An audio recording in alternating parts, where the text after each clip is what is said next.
Welcome to another Axanar After Dark. I'm your host, Jefferson Kelly, along with Alexander Richardson and JP, Justin Poole. Thank you for joining us tonight.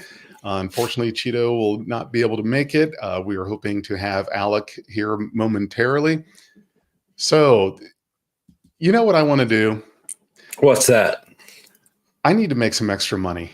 And we were just talking about OnlyFans before we went live, and It's mostly what we talk about before every show. I wonder if I can make a killing doing that. Probably not. I don't know.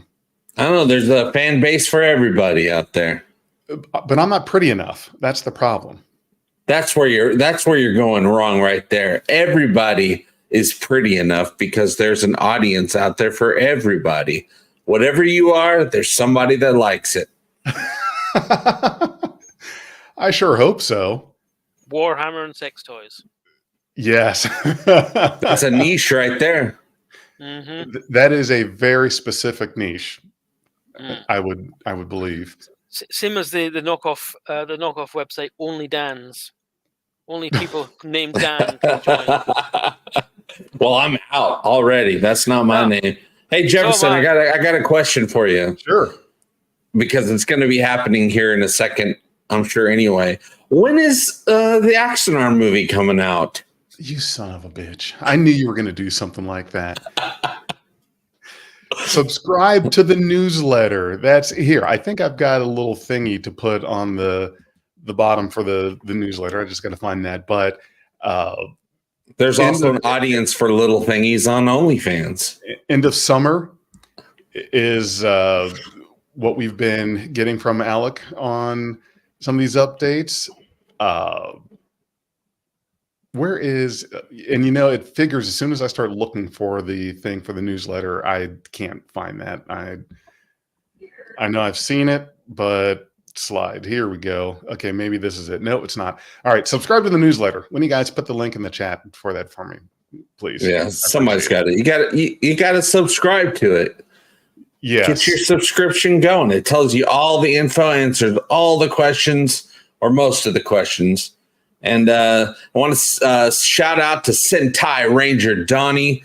I saw Ranger Donnie earlier today. I had a live stream on my own channel talking the Orville. Took a little break from work, came home, did a live show, and then went right back to work. And then I came right back here. I barely made it in time for this show because traffic be heavy right now. Really? Yeah. How bad was it? Man, I guess there was an accident. I was out in the country. Well, that's your first problem. I know. We got to go there sometimes. And I was easy 5 minutes from home, but then there was so much traffic. It took like 15, 20 minutes to get home. Just cars after cars after cars. I think there was an accident or something like that. So everyone does. Yeah, everyone has to come up alongside and they had police like directing traffic, things like that. It was an official to do. We call those people rubberneckers here. Yeah, here too, rubberneckers. I mean, one of Britain's second worst motorway or freeway, as you would call it, pileup happened within minutes of the worst because rubberneckers. Oh, yeah. And they'll slow down, stop, and then all of a sudden the people that aren't rubberneckers run right into them. Mm-hmm. Or they were rubbernecking as well, but going too fast, and they didn't see the car in front of them. Exactly. They're rubbernecking as well, but they're not lifting off the gas, and bang. Yep. Yeah. Well, I wish that wasn't a thing, but I think, we're all guilty of doing it. Now, does that happen in space? No. Does that happen in space? Is there rubbernecking in space? I wonder. Is there plenty of room where it's not a problem? Well, it's not called space for no reason. There's a lot of space. There's a lot of space. There's more of it than not. Timothy Rigney has a question for us, you guys. Yeah, let's hear it, Timothy. Go ahead and ask a question. Yeah, go ahead and ask a question about Star Trek Discovery. Ooh, Discovery. I like getting questions on Star Trek stuff because it helps keep me sharp on Star Trek. So helps keep you in the universe. People do that with Orville with me all the time, and it helps keep me in the the Orville universe, which is very similar to the Star Trek universe. I know Right. an Yeah. embarrassing amount of factoids for Star Trek. Yeah. If there was a Star Trek trivia night somewhere, I'd tell you what I think I would clean up. There is a board game called Seen It. You've Yep. probably heard of it. I've seen that. There's a Star Trek version. Yep.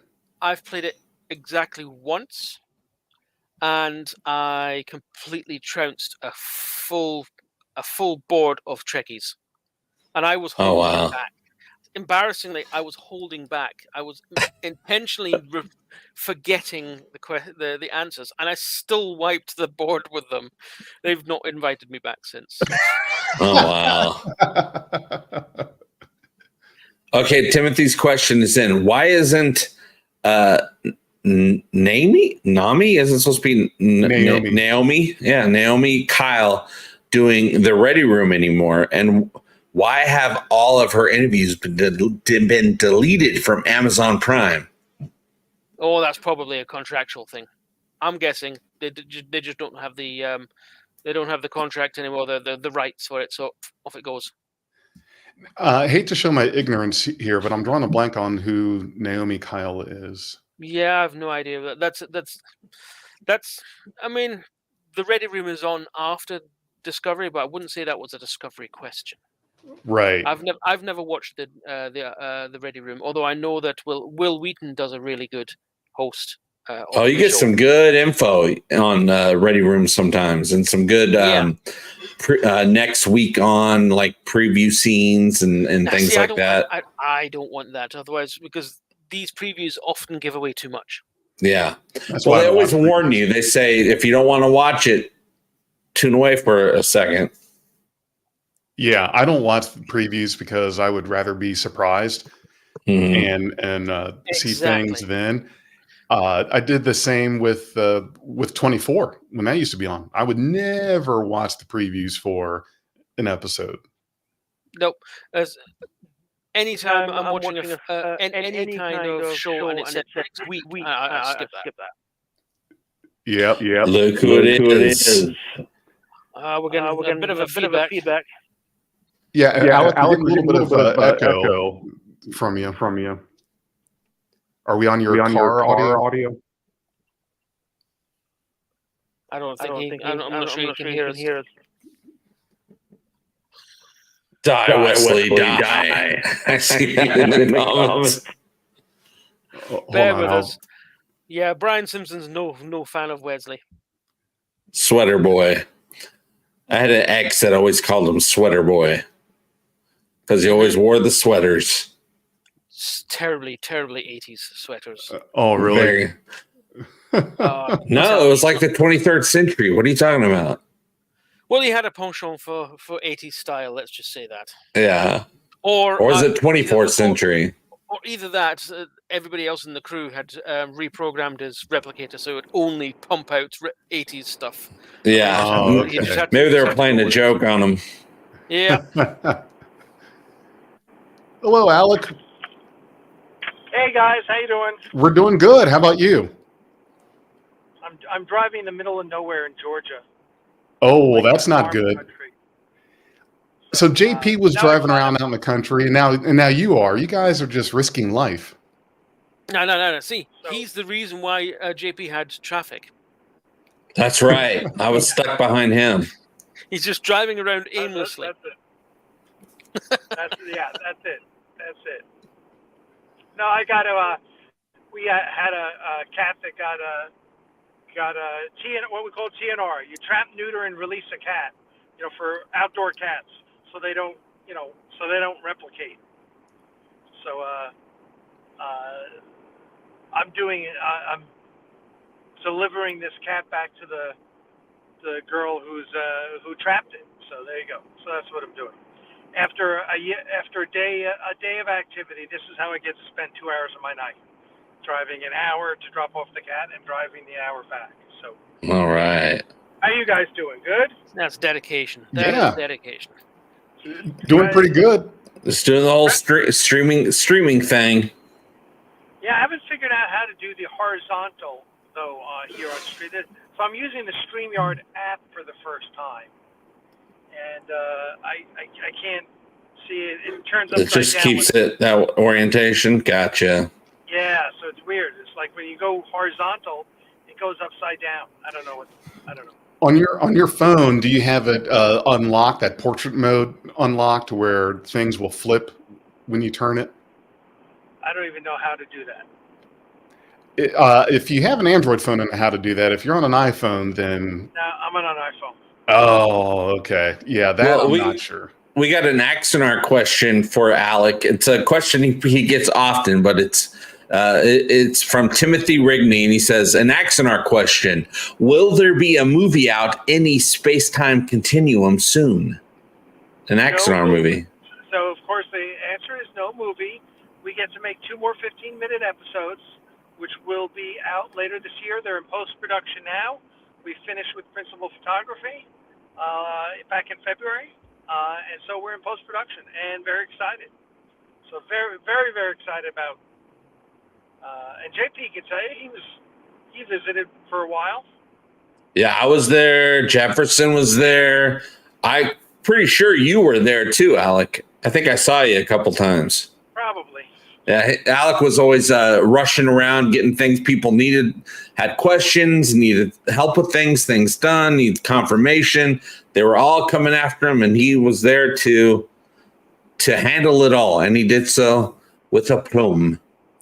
And eating cookies on the set. You mean biscuits? I didn't. Biscuits. Biscuits. Sorry, we had a cookie chat before we went live, so that I've still had cookies in my head. Mr. Biscuit. I know you call them, but don't you call them biscuits? Don't you call cookies biscuits over there? And we have both. We have both. Yeah. What's the difference to you? This is a good Star Trek question. Biscuits are generally softer, and cookies are generally crunchier. Gotcha. And have a more rough texture to them as well. They're biscuits are more formed and molded, and cookies are they're basically like you've dropped the batter onto the plate and then cooked it that way. All right, so soft batch is basically biscuits, and then regular Chips Ahoy are cookies. Right. Yeah, you I could don't say know. that. Yeah. I don't know if I can trust someone that calls fries chips and chips crisps. That's kind of suspect. So Well, you got it from us. we invented the chip. Nope. We We originated it. No. We invented vodka. We invented the chip. Oh yes, you invented space and you invented I the will moon, say- and you won the war twice. Yes, and We invented I will- cookie crisps. I will say that now I have not had.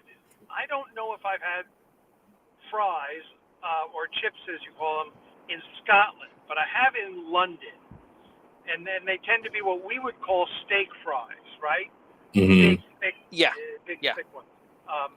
Which again, I'm a guy that if I'm gonna, I don't partake in French fries often just because of the fried nature of them. But if I do, I prefer to be well done. I like crunchy French fries. Yeah. Chips, whatever. And that's why I'm a big fan of Wendy's. Wendy's are usually pretty good fries. Yeah, I find that, and so over there when you get fish chips, usually they're pretty damn tasty. Wendy's does have good fries. I like Wendy's fries. McDonald's has always had good fries. I wonder how if Neelix has a French fry recipe. Yeah, did we ever see him with a fryer? Did Neelix have Never a saw fryer him with back fryer. then? He'd probably have to he was doing a lot in the wok, and I don't know if you can do fries in a wok. It doesn't sound. You can. But it wouldn't be French fries as we know them. Leola root would be involved somehow. They'd be stir fries. Yeah, maybe air fries. maybe Neelix has an air fryer. We just got it. Crystal and I just got an air fryer. Oh, they're a game changer. You got to put broccoli in there. It's delicious. Oh, really? Yeah. Broccoli, huh? Yeah, just put some broccoli florets. Yeah, put some florets in there. Turn it on. They come out so crispy and a wonderful flavor. I'm sure you put a lot of butter on them, too. No, I don't. but I'm broccoli sure and other people butter is do. good. Yeah. I might have to get an air fryer. I have a feeling I have one, but maybe I don't. But so air fryers are good. It's the closest thing to a replicator you're ever going to get. Yeah, we got we were looking at Costco for a month or so, and one came on sale at Costco for like $80, and we're like, okay, $80, that's the price. Mm-hmm. So we got That's it. pretty good. Yeah, that was a pretty good price because usually they're in the 150 to 190 range. Yeah. This was a good one. It was like $40 off. We're like, okay. So yeah, so we've used it. I've used it for a couple things so far, and yeah, it's pretty damn good. Pretty damn good. So, so anyone have JP? I should ask you, unless you've talked about it already. What is the word on the Orville? Oh, we haven't talked about it yet. That's what I did. I rushed home to do a live show earlier today because it's been confirmed. To me, it's not a public thing yet that you can click on. Also, here's the scoop. But it's a scoop. The Orville, and I'm getting this from the tippity top out there, has been picked up for a 4th season. Yes. Woo-hoo! Yes. But there's nothing to click on yet to double check my words. I'm the source at this point. All right, but you are the source. Yeah. Oh, and there's one other cool Orville thing. On September 24th, the Orville is releasing a new product available to everyone to purchase, the Guide to the Orville, ECV 197, written by Andre Bormanis, and it goes in depth. Everything Orville, everything about the ship, the universe, everything going on, and it comes with a really awesome, in-depth schematic of the entire ship, as well as some other cool bits and bops, and it's just a really cool looking book. Yeah, I saw it. I saw it online, and I know you and I chatted about it. I'm all about that. I'm excited.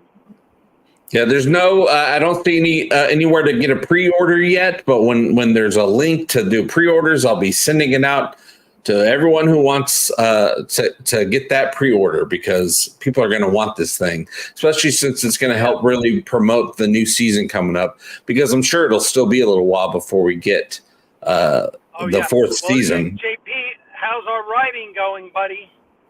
Well, I've been doing the whole outline thing so I could put all my thoughts together, but I'm going to keep going in depth into that outline and really put it together well. And I might write some side character stories that probably won't even be in the script, but just to know the characters better. So that way when it comes... Tell me what you got. Well, I don't know what I can go in depth about. I got characters written. And I'm sure there might be a couple characters that come out of nowhere as the writing process is going through. But we got the synopsis, we got the characters list, I got the outline. I just don't know what I can give away. But I can say, and you already know this, it's a cultural contamination story. Basically, for Star Trek, it's kind of a Prime Directive story. Yeah. No, I'm excited. I'm excited. So. Yeah, right now it's just all about development. So I can have a perfect story then I have a perfect outline with a lot of stuff going on, so I can easily write the thing once it's all put together. That sounds pretty exciting too.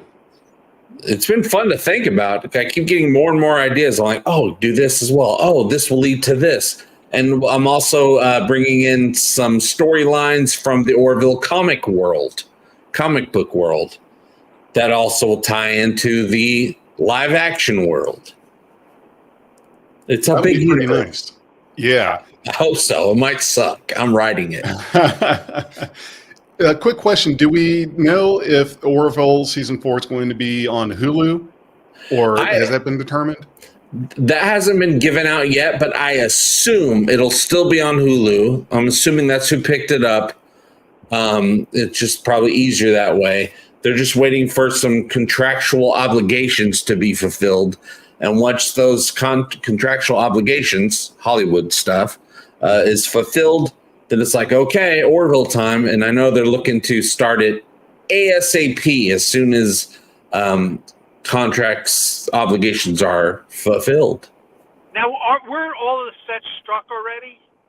A lot of the sets were struck. Some of it was put in the storage, but not all of it because there was so much stuff.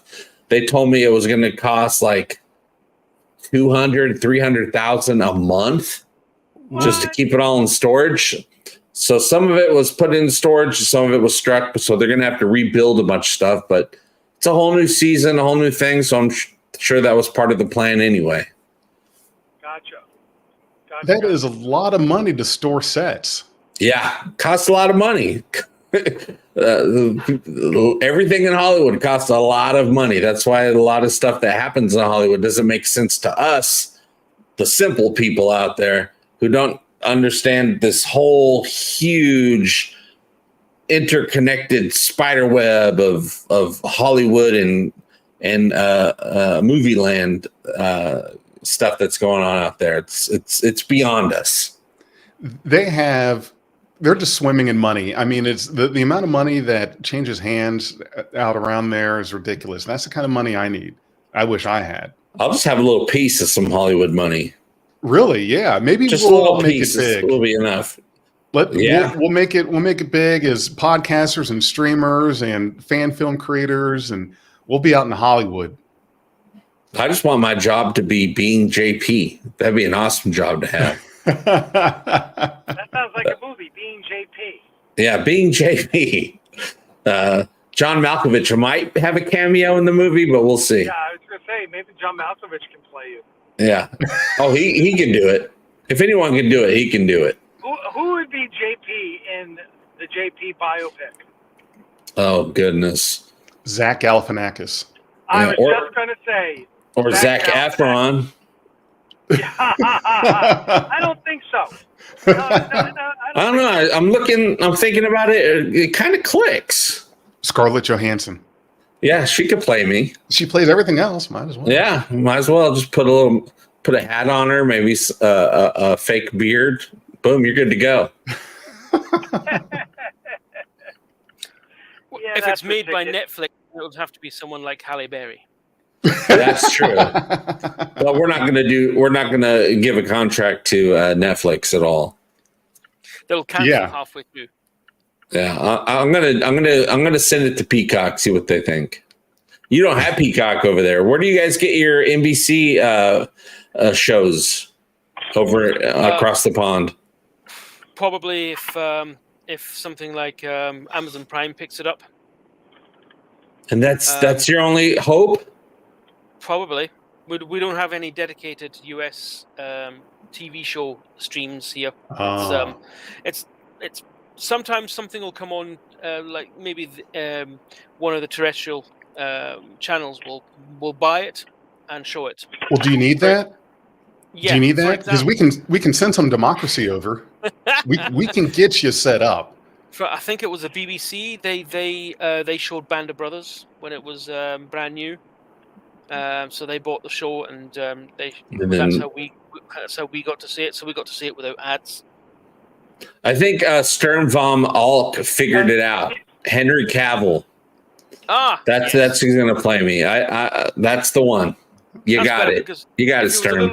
If he was a little younger, I would have suggested John Goodman. Yes, John Goodman. I'll play John Goodman. I don't know if John Goodman can play me, but yeah. Roseanne. Band of Brothers, that was a good show. Yep, Storm. I actually have Nordby. Yeah, now, do you guys have you gotten Masters of the Air over there yet?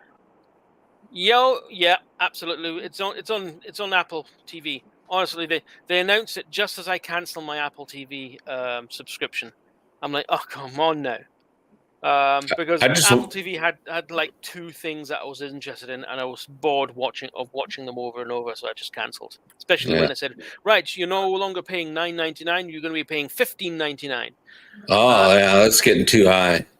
Cancelled. Yeah. And then they said, oh, we've got Masters of the Air. I watched it by other means. Yeah. As soon as there's any physical media available, I will support it by buying it because I actually enjoyed it. Now, for Yeah, pretty those good. of us that don't know what it's about, I'm sure it's obvious, but what is Masters of Air? It's basically follows the 100th bombardment wing through World War II. Okay. The bloody 100. B-17 wing. B-17s. Bloody 100th. Yeah. Yeah. Yeah. They get a few things wrong, but it's a show. It's a TV show. Yeah, they got to add some drama and some indeed changes here and there. I saw some people pissing and moaning on YouTube shorts about it, saying, "Oh, the fighters never flew that close to the bombers." Yeah, I know, but we've got a TV screen, and everything needs to fit into the TV screen. If you were to show it, if you were to film it exactly how it was, it would be boring. Bomber, that's it. That's all you see. Right. Or maybe a jet trail, jet stream above, not jet stream, contrail. There you go. Of the fighters even higher up zigzagging, but it would be boring. So they put them all together for visual interest, and it's called movies. I must admit, hairs on the back of my neck stood up when you see the P-51s finally join the formations. It's like, absolutely, go. Yeah, or whoever made that short probably has other shorts that says, "Oh, there's no proof that Wookiees exist. This movie's unrealistic." Well, yeah. Oh, yeah. Oh. Talking about that, I saw one guy go completely nuts about one of the Star Wars sequel movies, where the Death Star it's on the planet and Rey's going through the wreckage. And he's like, "Oh, no way would that door have power." I'm like, "Dude, we're watching a movie with space wizards and laser swords and pew-pews, and you're taking umbrage on a door that can still open." Really, the door is bothering you. The door is bothering you. They're also standing with the deck kind of at 40 degrees. But the force is okay. Yeah. That gets a pass. And they can communicate over vast distances with the force. And even fool someone to think that they're actually in front of them. Yeah. But you're taking umbrage with the door. Yeah. That was a fun. By the way, guys, I gotta go. I may be back in a little bit, but I gotta meet my friend and drop off a cat. You drive safe. Be careful with that cat. They like to scratch and bite. It's in the trunk in a trap. Oh, okay. Okay, good. All right, you take care. All right, we'll see you. My brother, when I was moving house one day, but I still had to work, my brother decided, I'll do something nice for you. And unannounced, he went to my old place, grabbed my two cats, put them in a wicker basket, put them in his car, and transported them to the new place. Unfortunately, he didn't do the wicker basket up properly. Oh, and it allowed the lid to just shift, and then the cat could slink through. And then started pinballing off all the windows. Oh, wow. Did it end up landing on your shirt? Is that your cat on your shirt? No, this is the shirt that my sister got me for my birthday. So I just happened to be wearing it today, and it's got it's thematic because it's got a. Can you see that? Oh, there you go. Cat. It's thematic. I like watching cat videos. You watch these cats videos on Instagram, stuff like that? Cats are freaking funny. I mean, it's just the stuff they do. Yep, they are. To me, they're the superior species. They've kept me sane throughout 2 lockdowns, and they keep me company. And they don't smell of wet dog. Yeah, that's a pretty bad smell right there. Though the smell of a litter box isn't much better. As long as you keep up with it, you're fine. Or you use proper litter, then it's good. Cheap litter, not so good. No, cheap litter, cheap smells. Oh, this is funny. Sturm says, "I would have thought a grandmother gave you that shirt." Yep. She probably would have. Yeah. But no, my sister got it to me. She says, "I saw that and I went, I can't not buy you that." Brave man wearing a cat shirt. I have a Star Trek question for both of you guys. Okay. What is, and this is all encompassing all series and films, what's the last episode of Star Trek that you watched? I literally just finished watching the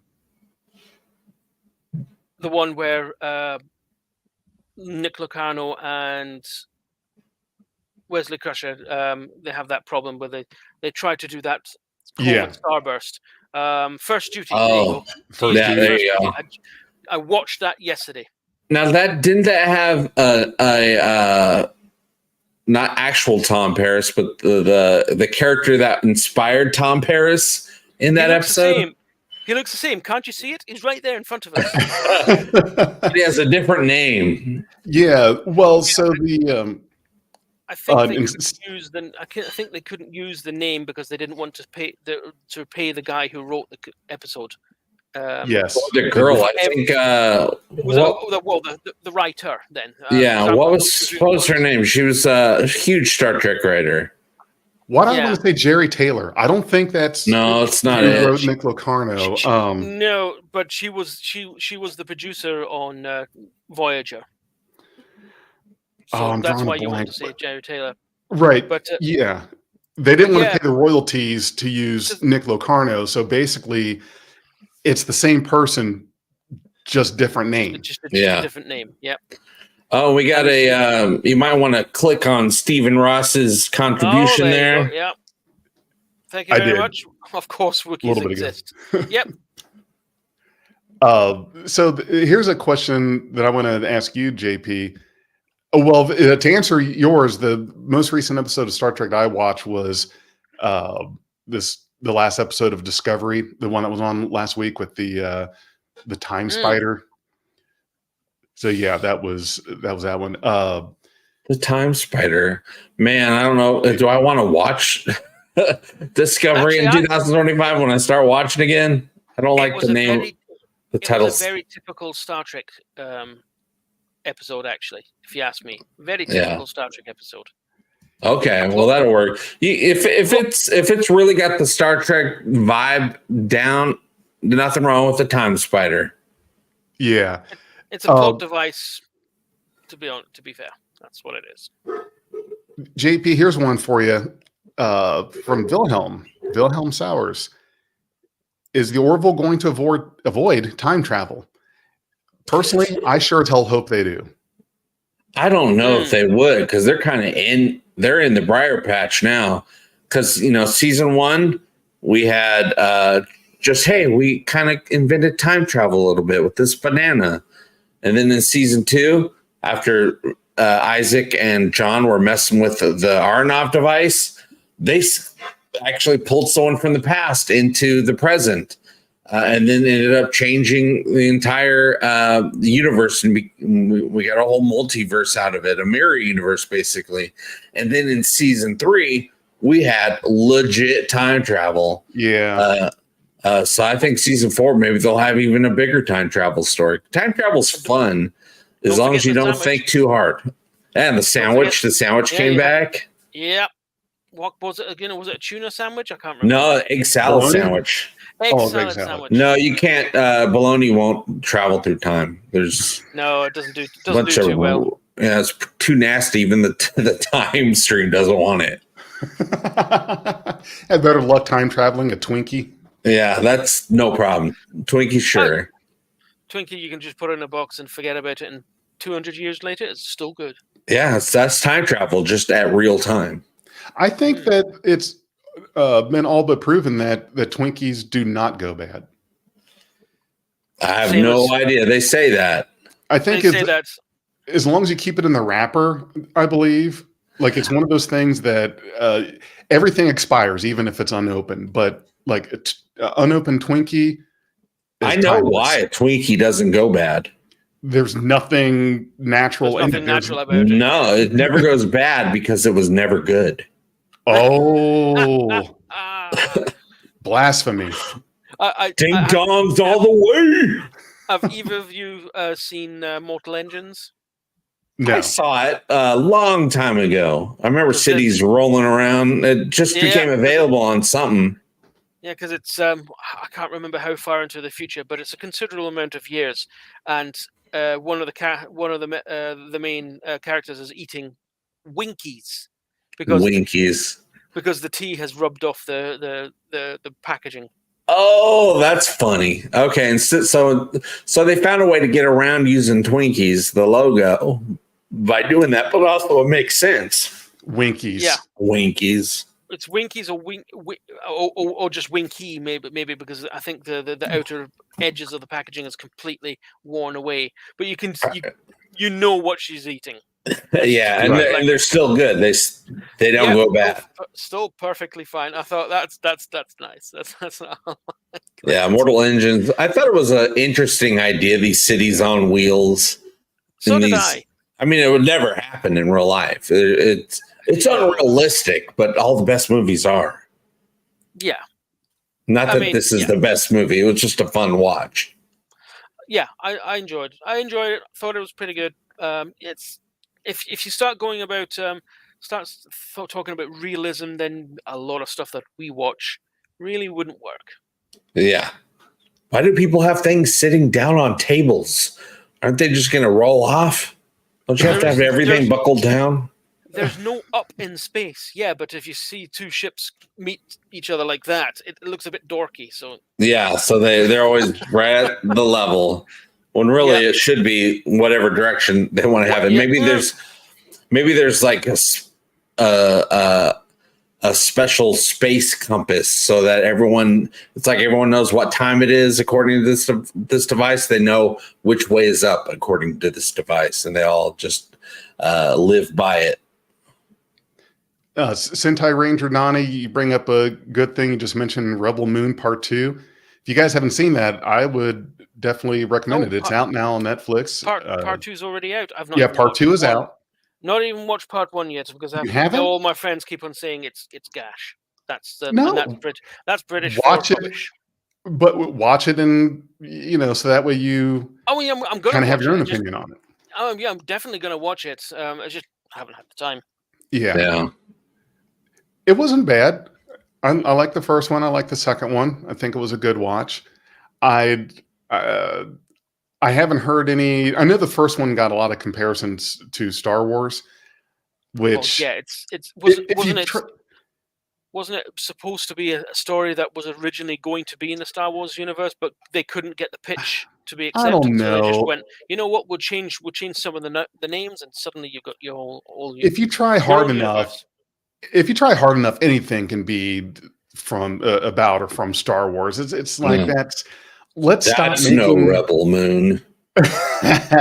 Oh. But that's JP. I don't know. We might have to give you a demerit for that. Go to your room. Go to your room. You need to mute him for 10 minutes. That's fine. I'll go have a Twinkie. I mean, hell, at some point they're going to start saying that A Christmas Story could be compared to Star Wars. It's basically the same movie. Right. Remember when Luke shot his eye out, but it really was when his hand got cut off. That was the losing his eye part from A Christmas Story. Right. You'll cut your hand off. Yeah, what's with that? In Mortal Engines, the Brits are the baddies. Because it's believable. And everywhere else, the Brits, even one of the Mission Impossible films, okay, he was actually Scottish. And they actually got a Scottish guy to do the Scottish guy, which was... What? That's meta. Yeah, it's like, whoa. It's like how... Well, if Mortal Engines was made by Americans, Brits were probably the bad guys. First off, it's just safe. You're not going to piss anybody off, really. Right. Because we do it so much. And two, we're still mad at you guys. charging that much for tea. That's ridiculous. Right. Taxing our tea. We haven't gotten over that. I haven't. That was a lot of tea. That went into the water. Zamir, I am perfectly aware Scottish is British. I call myself British, even though I live in Scotland. So just chill. And you guys put the letter U into words you shouldn't. They kind of invented the words first. You guys got lazy and took them out. It's the other way around. You guys just added U's to words. Actually, we did. Because didn't America come up with the words first, and then England just America came up with English, and we just copied you. All the place names. You came up with London. You came up with Glasgow and Dundee and Dublin, and we just copied you. Why haven't you added a U to London yet? You know what? We liked New York so much, we just called it York. York. Old York. I thought you were going to say you liked it so much you named it twice. That would have been a clever move, but yeah. Yeah, all these U's. I would blame the Welsh, but they usually like adding a bunch of consonants to words, not necessarily vowels. There you go. That's a place name. Yeah. Really. We don't understand the Welsh. Even a lot of the Welsh don't understand the Welsh. And further north in Scotland, you go, no one understands them. Are they like the redheaded stepchild of Scotland? No, that's the Irish. Oh, that's the Irish. Well, actually, a little on the nose. But, yeah. We're the stepchildren of the Irish because we came over from Ireland way back in the day. As the comedian, what's his name now? I can't remember his name for the life of me. It just will not. Billy Connolly. There you go. He made a whole skit about it, saying, right, the Irish set out to find a new place to live, and they came up to Scotland. Oh, look, it rains and it's as cold as home. Excellent. It works. It works. It's a godforsaken windswept place. Right. Yeah. Well, I think if you're going to have villains, make it somebody that's in real life an ally, just to poke fun. Just to poke fun, yeah, absolutely. Just like how we always make the dumb guy the American. Yeah, that's true. We have that coming. Yeah. Well, we make the smart, evil guys with high taxes on tea British. So there, take that. Yeah. Perfect. Yeah, really. It's all just the ban. It's all for banter at the end of the day. Yeah. Has anyone else got any Star Trek or Orville news for us? Otherwise, we could call this an early night, a non-abrupt ending. Again, I should add. No, that's ridiculous. we got at least 17 more minutes. Favorite episode of Star Trek, and you can only pick one. Ready, go. Oh, favorite episode. Both of your faces, you both went, oh. I want it to be something from TNG, but I'm still, despite the fact that I still don't believe he's the best captain ever in the Pale Moonlight. I was going to say that. I was going to say in the Pale Moonlight, but. Yeah. So if I had to not go with that because that was already picked, oh boy, I would probably say I'm pretty fond of Subspace Rhapsody.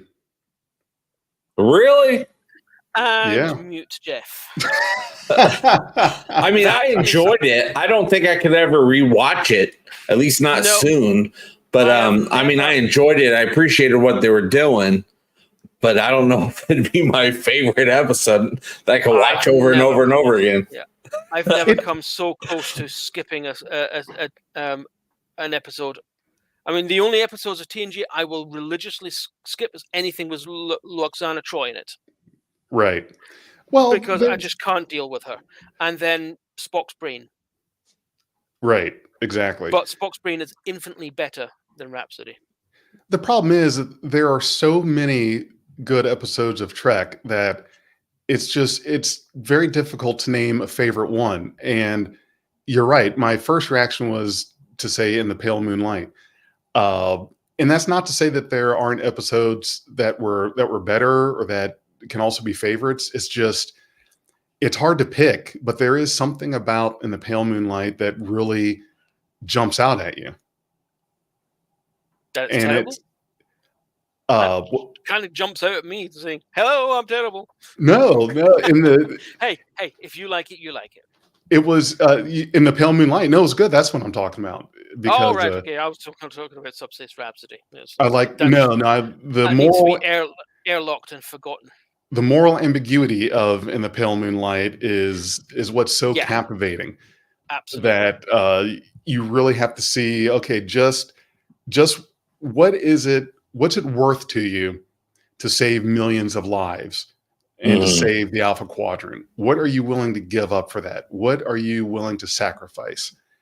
And one Romulan ambassador and the self-respect of one Starfleet officer. I'd call that a bargain. That is a bargain. And when it all turns out how it turns out, that's exactly what Garrick was planning all along, wasn't it? He wasn't. I don't think he was really confident that recording would pass muster. I think it was more of a you always have a plan B. I believe he may well have thought that yes, the recording will be fine. However, I've been doing this long enough to know that you need to be ready for a plan B, because if something were to go wrong, you need to be prepared for it. And there's a lot of things, I think, in our day-to-day lives or in our jobs that you're very confident that the thing you're about to do is going to work. However, you've been in it long enough to not be so naive as to not have an idea of what to do if it doesn't go well. Yeah, and all the things that could go wrong. So I don't think that his plan the entire time was to assassinate a Romulan senator. I think it was the smart move. It was in case that doesn't work, we need to make sure that this guy dies and we can still pin it on the Dominion. And it all happened perfectly. Mm-hmm. Absolutely. And it all worked out. Getting back to the moral ambiguity parts, I think the drumhead from TNG also is it's for me, it's a toss up between Pale Moonlight and the drumhead. Okay. But I think I could get behind you on that. Pale Moonlight just pips it. I'm trying to think of the line from Drumhead that Picard said, something about, I don't have a word for word, something like, should we when the first speech is censured, it binds as it forges a chain that binds us irrevocably, something like that. I actually recently quoted it because of the recent change in laws here in Scotland, where if I said something even in my own home that could possibly offend someone, I could go to jail for 7 years for it. Oh wow! What in my own home? Yeah, it's gone completely draconian. Wow. Whereas here in America, we use that to justify being able to do and say whatever we want. And you could shoot somebody in your own house here. If you don't let us do or say whatever we want anywhere, even if it's on an online forum, in public, whatever it is, the first thing people will do is start quoting that speech from the drumhead, not really understanding what it is they're saying or talking about. It's just become a talking point that was turned into if you try to censure anything that I want to say, then that is the path towards taking away people's rights. Mm-hmm. They just changed the name. Now it's called cancel culture. Right. Yeah, I've got the whole monologue that he says in front of me, but the one that I quoted is with the first link. With the first link, the chain is forged. The first speech censured. The first thought forbidden. The first freedom denied. Changes all irrevocably. And I think that's quite perfect for what the new law basically is. It's basically it's protecting a very small subset of people. So the minority. So the majority again have to conform to fit with what the minority want. Mm-hmm. What Karen got that pushed through? Yeah, it's a bunch of unelected people. It's probably a Romulan. Yes, absolutely. It's the Romulans. Yep, definitely. Bangs and everything. Follow the money trail. Someone's got to be making money off of that. If it's anything like the U.S., someone's making money.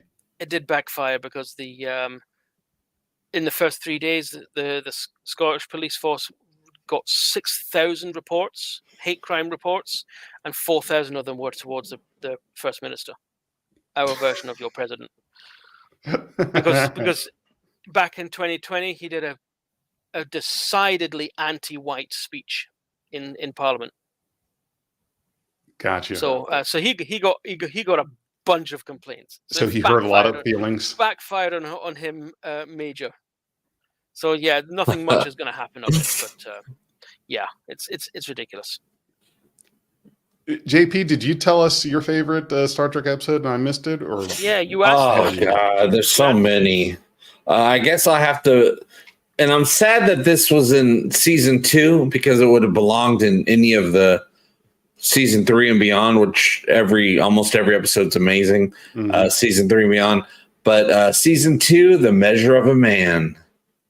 Okay. Yeah. That's a good. Yeah. Okay. TNG. Yeah. That's a good episode actually. Yeah.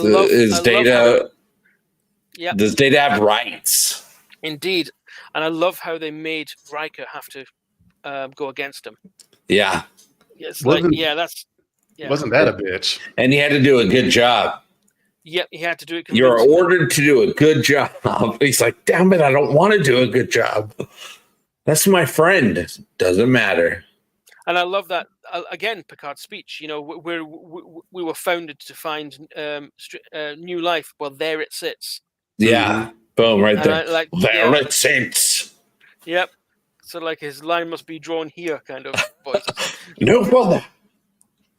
I speaking of Picard and of course Patrick Stewart, I started listening to his memoir on Audible. Yes. I've been. I just learned about that. Yeah, I've been listening to audiobooks a lot more lately, It's on Spotify as well. Yeah, it's pretty good. He was talking about at one point. I'm still on the listening to the first chapter, but made mention about when TNG started that he was 46. 46 or 47, and I just that keeps hitting me because I'm the same age, and I try to imagine, okay, right now, me as the captain of the Enterprise on a Star Trek show at this age. You're basically Shatner Picard. was younger, you know. Of course, others were younger. I think the thing that throws me off so much is that yes, Patrick Stewart is playing a character that is older. Picard is about 9 years older than Patrick Stewart actually is. Mm-hmm. It's just I've always only known Patrick Stewart as having the white hair, looked old, no hair, and you keep thinking I'm that age. I'm the age now that he was. But how can that be? I don't think I look old. I don't feel old. You caught up to Picard. Right. That's not bad. You caught up to Picard. That's pretty good. But I remember people were worried. Star Trek's coming back with a new show, The Next Generation. An old man as a captain? That doesn't sound right. You know, they wanted that young, vivacious.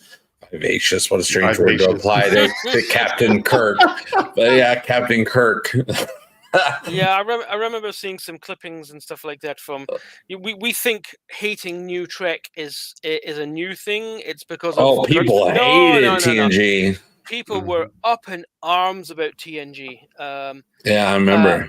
And it had the same level of hate as Discovery and Strange New Worlds and whatnot is getting. You just didn't have the internet back then, so it was limited to your circle, your social group in your area, and maybe a newsletter if you were subscribed to a newsletter at the time. But they got a lot of hate mail,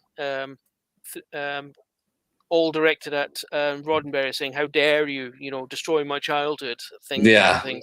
But my child was destroyed. It never happened. Now, indeed, but look how it turned out. Yeah. Star Trek fans have hated on Star Trek ever since Star Trek was Star Trek.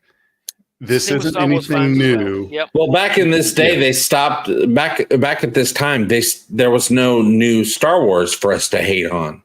So we had to wait a while. We had to wait till what, 95, 96? So we started getting. So all we had was our own Star Trek to hate on, because we're supposed to just be hating on Star Wars, and that was it. People hated TNG, they hated DS9, hated Voyager, hated Enterprise. Oh, I remember Hated the whole thing with Discovery. Enterprise. Oh yeah, All of it. I've got a friend. Him and he and his dad just point blank refused to watch Enterprise. Really? Are you not even going to give it a try? Give it a go. You know, no. Yeah, I remember people were hating on it months before it ever came out. Yeah, and it turned out to be a pretty good show, actually. I mean, Yeah. it was a bit rough, but I loved the idea. Yeah, it took a while to get into it because it was so different. Yeah. Yeah, I loved the idea that everything was bigger and badder than them. Yeah.